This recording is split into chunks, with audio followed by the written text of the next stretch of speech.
Only a man who does not need it is fit to inherit wealth. The man who would make his own fortune, no matter where he started. If an heir is equal to his money, it serves him. If not, it destroys him. Ask William D. Horvitz why he works so hard, and you're likely to get a quick response. I enjoy it. That's a simple three-word answer. I enjoy what I'm doing. I have no other hobbies, so to speak, and find every day just as interesting as it can be. This industrious Florida developer and philanthropist could have easily chosen a more leisurely, relaxed path. After all, by the time he reached adulthood, his father, Sam Horvitz, had built up a prominent business empire to be passed along to Bill and his two brothers. But like many successful men, William D. Horvitz was inspired not by wealth and material possessions, but by the tireless work ethic and integrity of his father. Back in the teens, he bought out my grandfather and expanded this street construction business. By the 20s, it got to be a pretty good business. Then he was introduced to the developer and founder of Hollywood and did a lot of work in Hollywood. This led him, when the boom collapsed and the Depression came, it led him to end up owning the Hollywood property that the original developer had, which consisted of roughly 5,000 acres of property in the city of Hollywood, which was quite a sizable holding. But at that time in life, it wasn't worth anything. It became worth a lot. Sam Horvitz involved his children very early on with many aspects of the business. In the summers, when I was in college, I'd work on the road construction crews. Now, this wasn't the shoveling of asphalt or anything. I was a timekeeper, and once in a while they'd make me help with a jackhammer, and that's an experience you don't want to do. After graduating from the Wharton School, University of Pennsylvania, Bill went to work in his father's offices.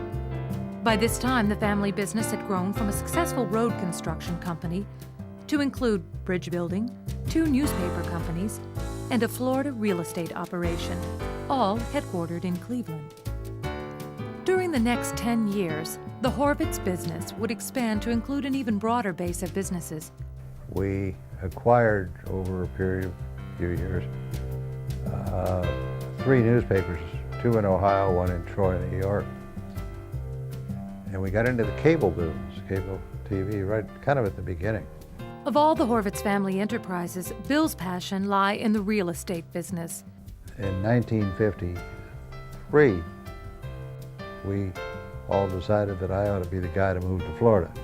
And so I did, which was a wonderful opportunity for me, and I've been very happy that I made that move.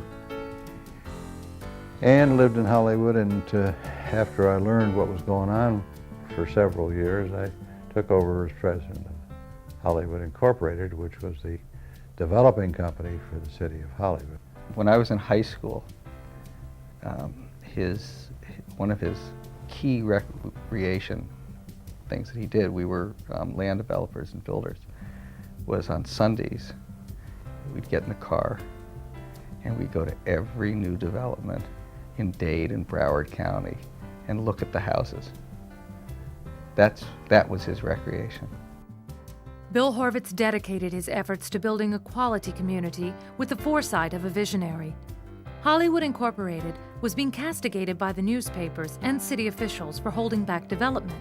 They were criticizing us at every point.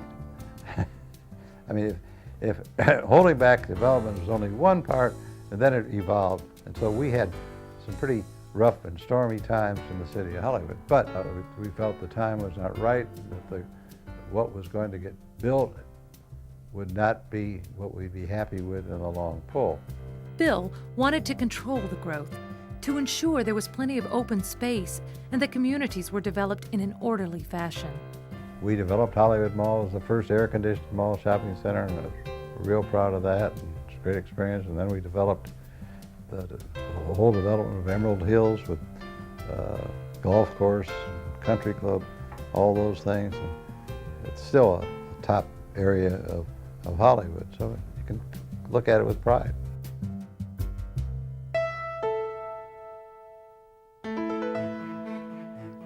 He continued to develop his business and the community, actively and tirelessly working along with his family to better the lives of many.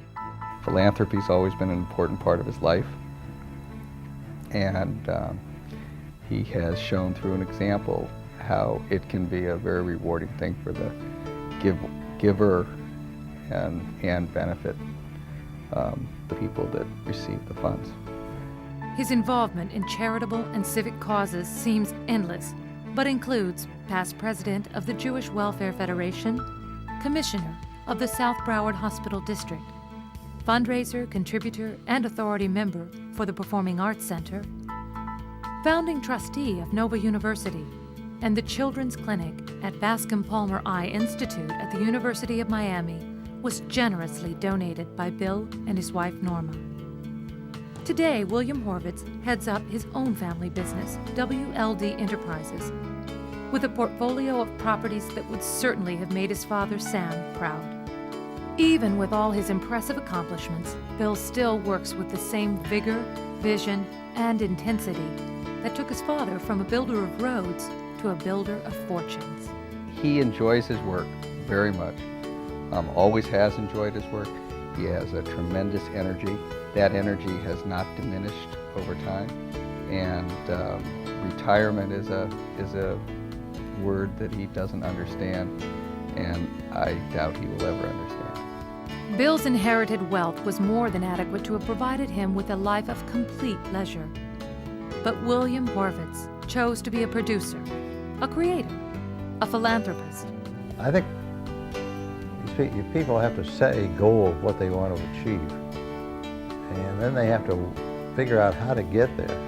And you got to stick with it. You got to work real hard. You got to start enjoying it. William D. Horvitz has taken what life dealt him and used it to build a better community.